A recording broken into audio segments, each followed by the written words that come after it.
I am Brad DeLong, an economics professor at the University of California at Berkeley, a sometime Deputy Assistant Secretary of the U.S. Treasury, and a weblogger at the Washington Center for Equitable Growth.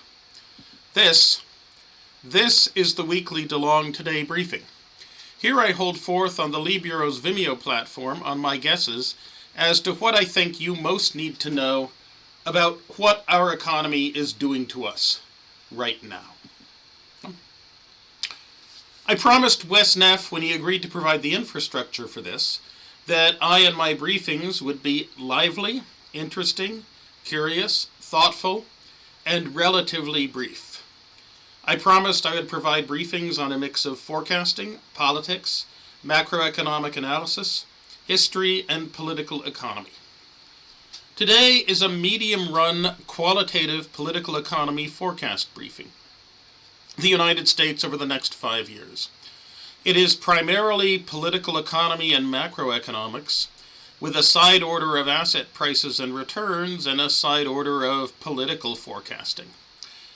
The last part of it, the part about asset prices and returns, is a plea for you all to A, not be greedy, B, education, education, education, and C, to recognize that the clock on the digital, or is it the network, the information, the attention?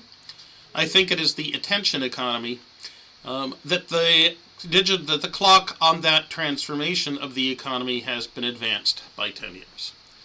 But first comes the forecast of the election results and of the political strategies that are now, I think, the most likely for us to see in Washington as America's inept governance moves forward. I say forecast because it is not possible to understand even what happened a week and a half ago with the election, because the Republican Party is truly weird and not a trustworthy steward of American democracy, or indeed of anything.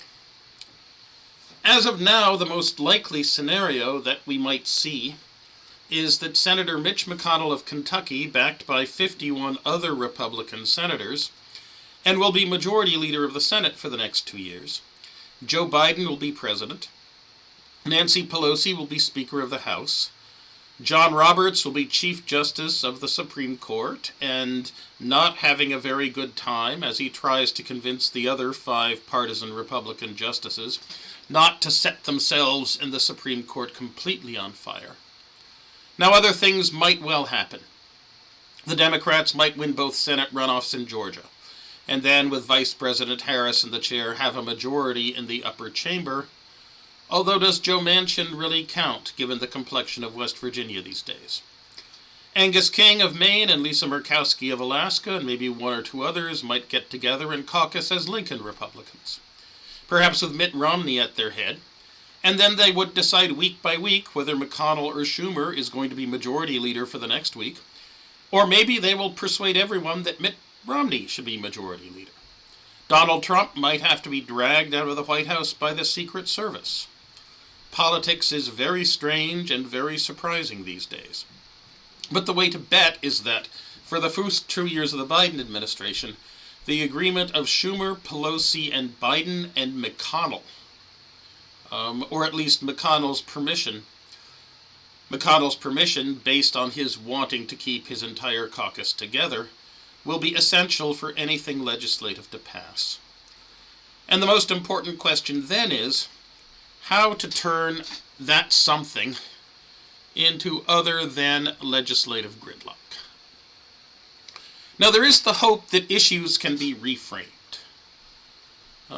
It now seems long ago there was an evil would-be mastermind named Newt Gingrich, and he had a chief lieutenant named John Kasich of Ohio. John Kasich has since stunningly reinvented himself as a sensible, bipartisan, consensus moderate centrist. And in the aftermath of the election, John Kasich gave a speech that was a near parody of such reframing. One observer said he was quote, offering a really weird message on CNN that Joe Biden should reach out to Republicans and reject socialism by establishing nationwide broadband. This then led to an enthusiastic set of proposals for how John Kasich might advise Joe Biden to reject socialism. Nothing will defeat socialism like government-owned infrastructure. If Biden passed a federal jobs decree, the socialists would be fully owned. This is good. Joe Biden should reach out to Republicans and reject socialism by providing free health care to all Americans. And it was a joke, but it was not. Right? Look at Lisa Murkowski, Mitt Romney, Tim Scott, and also look at the purple state Republican senators, Collins, Toomey, Tillis, Burr, Rubio, Portman, Rick Scott. Things that they think are good policy and politically advantageous to them personally in a evenly split state can pass. Otherwise, not. And so we will see how skilled Biden and his legislative relations team are at convincing those 10 Republican senators that he is on their team on these issues of how to make America better, how to build back better, while still rejecting socialism and creating things that will be both policy wins and also political wins for a Republican senator running in an evenly divided state who wants to have a reputation as someone who can get things done and also control the excesses of a Democratic, executive. And there's room here. There is running room here. There should be space here to construct and enact a powerful and effective pro-worker, pro-growth economic policy agenda to run for the next 4 to 8 years. Just as there was space for Barack Obama to do that even after 2010. Now, Barack Obama did not do that because he listened to the wrong people and pissed away his opportunities, pursuing the fata morgana of a huge entitlement reform deal, tax increases in exchange for Medicare and Social Security cuts, and nearly all Democrats would not go along with the Medicare and Social Security cuts, and enough Republicans would not go along with either minor tax increases that he found himself with no possible majorities on his side. And then when he did have bargaining power to get tax increases on the rich when the fiscal cliff approached, Obama lost his nerve and threw most of it away. I could not see the logic then. I cannot see the logic now. Will Biden do better? Perhaps. I certainly hope so. But let us suppose that we do not see grand bargains struck over the course of the next 4 years. Let us suppose we do have near gridlock. That legislation over the next 4 years will be crafted to be maximally appealing to Senators Portman, Toomey, and Tillis, and that they will not want to go big. What then does that mean for the economy? What then does that mean for growth and distribution? Well, it means a forthcoming low-pressure economy. And that means that growth will not be especially equitable. The kind of high-pressure economy that produces large increases in real wages as workers have and exert lots of bargaining power, that will be way out of reach.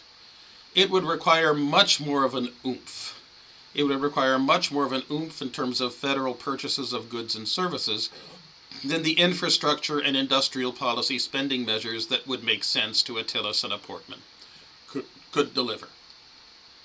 How about the Federal Reserve? Well, the Federal Reserve does not have the tools to generate a high-pressure economy on its own. We found that out in the years from 2009 up through 2013. We certainly found out that monetary policy is still powerful. Don't get me wrong. It is certainly the case that the Federal Reserve can stop a high-pressure economy from emerging. As the Bernanke "the emergency is over" declaration and the resulting taper tantrum did in 2013, and as the Yellen tightening cycle managed to accomplish in 2016. But it cannot produce a high-pressure economy. It is rather chained to the wall by not golden fetters, but rather nominal bound fetters. Fetters that have emerged in this era of secular stagnation. And this is the point where I digress. I'm sorry I don't have a slide for this one. But my friend, patron, and co-author Larry Summers, he really deserves next year's Nobel Prize in Economics for his secular stagnation insights into the economic age in which we have been living for nearly a generation now. Had people paid more attention to Larry after he left the Obama administration and came out from under its message discipline, we would be a much wiser, richer, and happier society. Or we would at least have been thinking about the right problems rather than about the wrong ones. Now, Paul Krugman might whimper and say that he was first in 1998 with his Age of Depression economics book. And I think, yes, there is some truth to that. But Larry really connected the dots much more completely and drew the connections to the euthanasia of the rentier, to the era of incredibly low interest rates, much more strongly than Paul did. So the Federal Reserve, that won't be an effective way of getting to a high-pressure economy. Expansionary fiscal policy, that won't be an effective way of getting to a high-pressure economy. How about rebalancing the income distribution? Yeah, well, do not expect the government to be able to rebalance income distribution and trigger a middle-class consumption boom that would get us to a high-pressure economy either. No, higher tax rates are off the table, infrastructure and industrial policy expenditures, higher tax rates on the rich are off the table, and infrastructure and industrial policy expenditures would be large enough nor labor-focused enough to matter much for income distribution. We are likely to continue to see income gaps widen as not unemployment remains insanely high, but as unemployment remains high enough to make people very much think they really don't want to risk what they would have to risk in seriously asking for a wage. So then, what kind of economy can we then expect to see, given this likely complexion of government policy? Well, first, in the short run, there is the question of the coronavirus plague. The coronavirus plague is now building toward wave 3. Hospitalizations are as high as they've ever been. Deaths are fortunately only at half their peak pace because we are about twice as good at treating coronavirus now in our hospitals as we were last spring. We've learned an awful lot about it. But last spring we were locking down and so bringing the first wave to an end. Now we're not. There is hope. We do have marvelous news about vaccines. The marvelous news about vaccines vastly outweighs the somewhat depressing news about the duration of immunity that we seem to be getting. So, as a result, my central case forecast of the virus is that in 6 months we will be starting to vaccinate people on a large scale, and that thereafter, coronavirus as a problem, it will be down to a health problem on the scale of 10 times the seasonal flu. How will that change our society? How will change that change our economy? Well, people, especially old people, especially people otherwise vulnerable, should be extremely wary of going into anything at all reminiscent of a bat cave. Crowded indoor places without huge honking fans in the window are to be avoided. Mask wearing indoors at least, it's likely to become a semi-social norm. The world will have many fewer indoor crowds, many fewer waiters, many more delivery drivers. And the stock market here seems to be a good guide. The obvious has already been priced in for how the fact that coronavirus will be here, and even if it's under control, it is not going away, will change how we go about our daily economic business. But first we have to get there. With 250,000 coronavirus plague deaths so far here in the United States, death rate of between 1% and 0.5%, figure that somewhere between 25 million and 50 million Americans had caught the disease as of a month ago. 3 to 6 million a month, with perhaps double spread from wave 3 starting a month ago.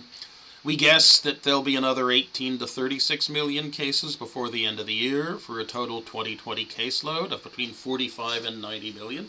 A substantial chunk of the population.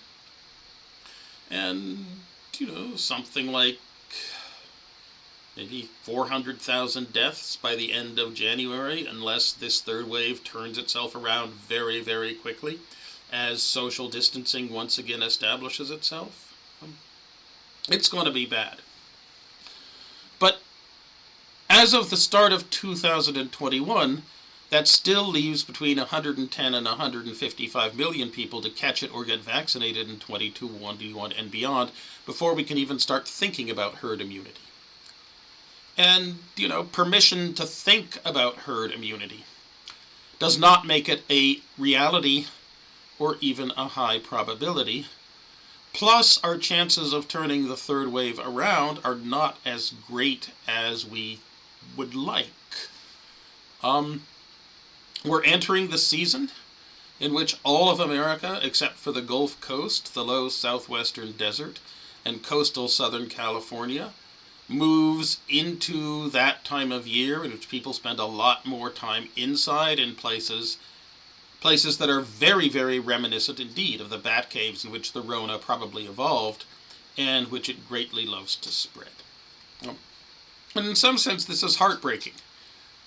With an effective vaccine on the horizon, the benefits from pushing as many as possible of those 110 to 155 million cases or vaccinations at least out beyond V for Vaccine Day, the benefits to turning those from cases into vaccinations rather than into another 750,000 deaths, those benefits are very high.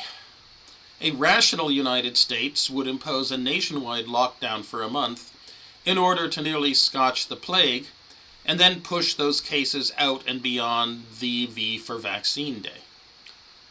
Trump, however, has no clue.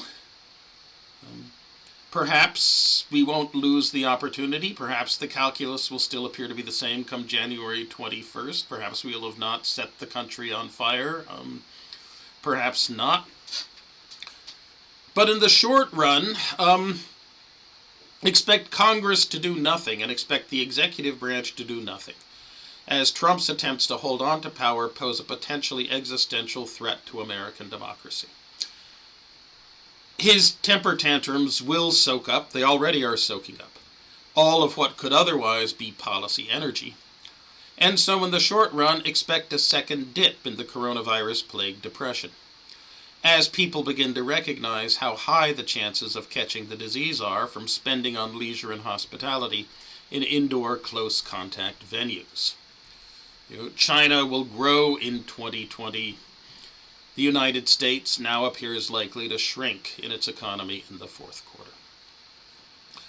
So then, what will the economy look like next spring and after V for Vaccine Day? As the vaccine begins to be rolled out.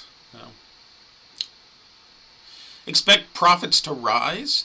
Expect profits, especially monopoly profits, built on the large lumps of increasing returns, especially network externalities in our economy, and built on market power over both workers and consumers, both regular market power and also power over attention, to grow. Expect profits to grow relatively rapidly over the next 5 years in firms that can take advantage of those sources of wealth. I am not saying anything other than what is completely obvious here. This is already fully priced into the equity values of the stock market's FANGs, Facebook, Apple, Amazon. I'm really not sure what Netflix is doing in there, and Google. But do not expect the relatively stagnant wages we are likely to see over the next 4 or more years. Do not expect those to trigger a huge general investment boom outside of server farms either. The economy will not be high pressure enough, and there are various private sector taxes levied on productive bricks and mortar enterprise. The financing and financial frictions tax, the overpriced healthcare tax, the executive options tax, and the attention bottleneck tax. These will keep the rates of return from investing and actually building things from being high enough to generate a major boom. So don't expect profits to rise a lot outside of the tech attention economy sector, and don't expect wages to rise a lot for you. So what does this mean for you? Most important, I think this means that if you are holding on to assets, whatever they are, expect their returns to be low.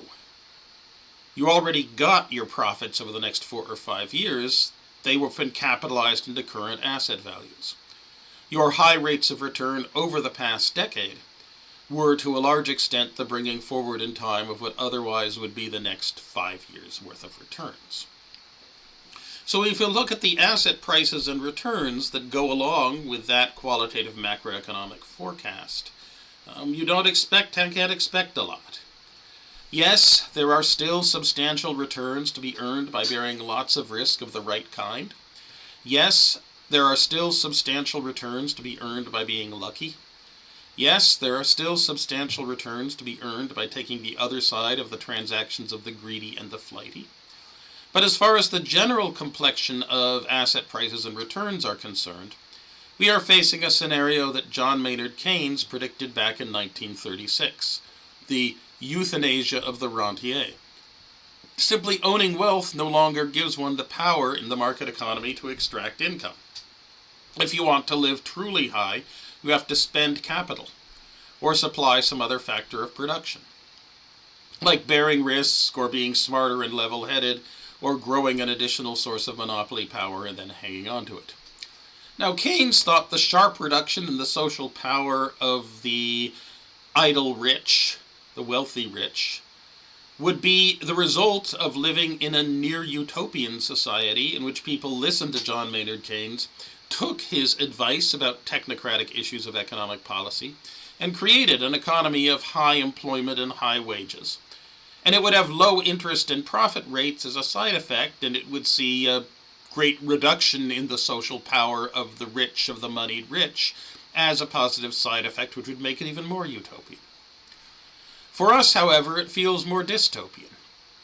Low rates of interest and profit appear to be the result of a depressed demand for investment funds, given the various monopoly taxes imposed on productive enterprise by our network effect, market power, winner-take-much economy. So that's the rough economic forecast for production, employment, and asset prices. What does that rough forecast mean for you? First, it means that, as I started to say 5 minutes ago, if you hold assets, it means don't be greedy. It means recognize that you already got the next 5 years of returns, at least the next 5 years of returns. You already got them moved forward in time by the asset price appreciations of the past decade. It means recognize that many people will claim that if you trust them, they will let you profit massively by bearing risks that they understand, but that you do not understand. Do not listen to such people. It means diversify, especially into countries that have demonstrated that they are functional, in that they have managed to control the coronavirus plague at small mortality and, yes, small economic cost, and diversify out of societies that appear to have failed this test substantially. All right, but that's only for the asseted of you. Suppose you have no significant assets, so that being greedy by trying to multiply your financial and asset wealth is not a serious possibility. Even though I've warned you against trying to do it. This is not the time. This is not the season. What then?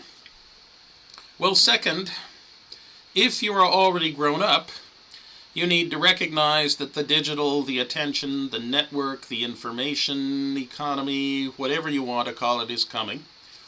And to recognize that the coronavirus has advanced the clock on it by a decade, or perhaps two. So hold tight to the digital sector as you can. Fear and attempt to move out of exposure to bricks and mortar.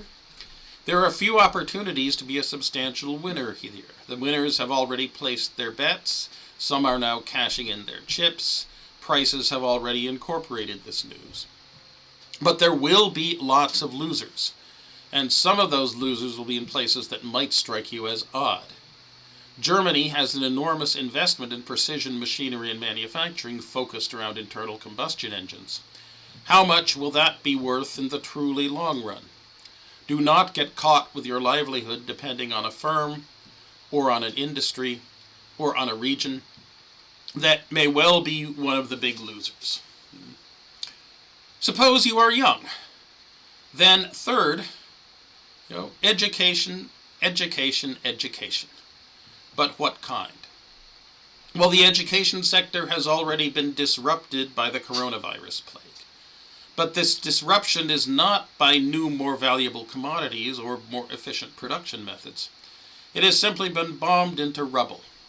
That means that right now, to a much larger degree than in the past, you are going to have to figure out how to educate yourselves. And universities are likely to continue to be subpar places at providing education in the future, as a bunch of changes that are being induced by the coronavirus, university presidents will see that they allow them to reduce costs, and reducing costs is a very high priority for university presidents. So for this, the most important thing is, A, learn how to learn from books. Those who can learn easily and effectively from books have long had a very large edge over others. But there have been lots of systems to help others catch up, and those systems are likely to work less well in the future. In addition, B, learn how to learn from data. Starting in the 1980s, the masters of the white-collar universe were predominantly those who could master Lotus 1-2-3 or Microsoft Excel to make them powerful tools for thought amplification. They had a big edge. The same is now coming true of this generation's data science tools. Last, C, learn how to, it's not design, not quite. It is how to catch people's attention. How to get them to look at the content you create. And then pay attention to it. You see, we do not really have an information economy. An economy is all about what is both scarce and valuable. And information is not scarce. We have an information flood, not an information shortage. And also, our information economy, it's not an information economy because the information is not valuable. For how can you tell whether it is real information or not unless you are already an expert? There's a flood of noise. There's little truly valuable information out there for you to sell. What is valuable is attention, is gaining people's attention. And the stakes involved in attracting and holding people's attention, those are only going to become more key to earning incomes in the white-collar sectors in the future. And that brings me full circle, for right now I am very interested in one thing. Did I hold your attention over the past half hour? I'm Brad DeLong. This is the DeLong Today